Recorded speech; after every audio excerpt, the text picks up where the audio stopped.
They say weddings bring families together. Mine tore the last threads apart. I remember the sound first, silverware clinking, low murmurs, the thick silence before humiliation takes shape. My parents sat in the front row, faces carved in superiority. My brother grinned beside them, the golden child in his $10,000 suit. Then came the gift ceremony. Mother rose first, her diamond bracelets chiming. "For our dear son," she announced, handing him a sleek envelope. The crowd gasped when he opened it. $700,000! Applause followed, polite, oblivious to the rot underneath. Then she turned to me. A pause. A smile that didn't reach her eyes. And, "For our daughter." She slipped a crumpled envelope into my hand. Inside, $100. A single bill. The laughter came next. My aunt's whispering. My father's smirk. "Such a cheap wedding," he said, loud enough for the microphone to catch. "Poor girl. Poor groom." That's when my groom stood, and the room froze. He didn't shout. He didn't need to. His voice cut clean. "Do you even know who I am?" 2 years earlier. When I met Adrian, I thought he was just another quiet engineer with a gentle smile. I liked that he didn't boast, that he drove an old car and didn't care. My parents called him ordinary, which to them meant beneath us. I used to defend him. "He's good to me," I'd say. They'd laugh. "You could do better." I believed them once. I built my worth around their approval, grades, achievements, everything polished to please them. And still, I was never enough. My brother could fail, lie, cheat, and somehow still be their pride. I was the reminder of what they hated, proof that control could be broken. I learned early that love, in their house, was a transaction. Months before the wedding, the betrayal surfaced quietly. A misdirected message from my mother. "Tell her we'll handle the prenup. Make sure she doesn't know about the house transfer yet." She sent it to me instead of my father. That one message undid years of obedience.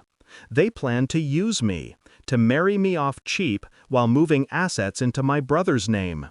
They'd already promised him my inheritance, calling it for safekeeping. My wedding was meant to be my final humiliation before they cut me off entirely. I didn't confront them, not yet. You can't strike when you're still angry. You strike when you're ready. So I smiled through fittings and dinners. I let them believe they'd won. And meanwhile, Adrian and I planned. He wasn't an engineer, not really. He'd built his own company under a different name, one my parents worshipped unknowingly. The one they'd begged for a business loan last year, using my brother's failed venture as collateral. Adrian was the CEO who denied them. He never told me at first, wanted to be sure I loved him for himself, not his fortune. When I found out, he told me one thing: "If you ever need to show them who you are, I'll stand with you." So I waited for the perfect stage, our wedding. Back to that day. My father was still smirking when Adrian reached into his pocket and placed a sleek black card on the table. The logo was unmistakable, Aurelius Group. My parents' smiles faltered.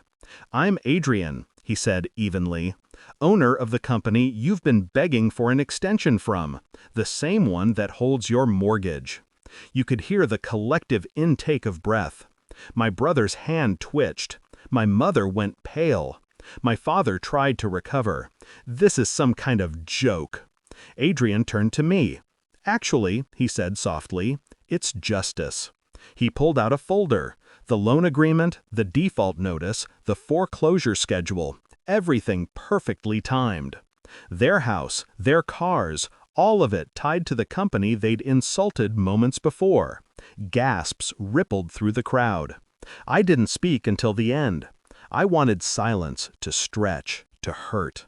Then I looked at my mother and said, "You gave me $100. I'll make sure you can keep it. You'll need it more than I do." Aftermath. Within a week, their assets were liquidated. My brother's startup was exposed for fraud. Adrian's auditors saw to that. My parents moved into a rental under my cousin's name. The family's precious reputation, gone. They called, begged, threatened. I didn't answer. Forgiveness isn't in my vocabulary anymore. The irony? They taught me how to play this way, how to calculate, how to survive. I didn't destroy them out of spite. I just removed the illusion they lived under, that power could protect cruelty. Now, when I look at the wedding photos, I don't see the flowers or the dress. I see the moment their faces broke, the split second they realized the prey had learned to hunt. And I smile, because that was the day I married not just a man, I married my freedom.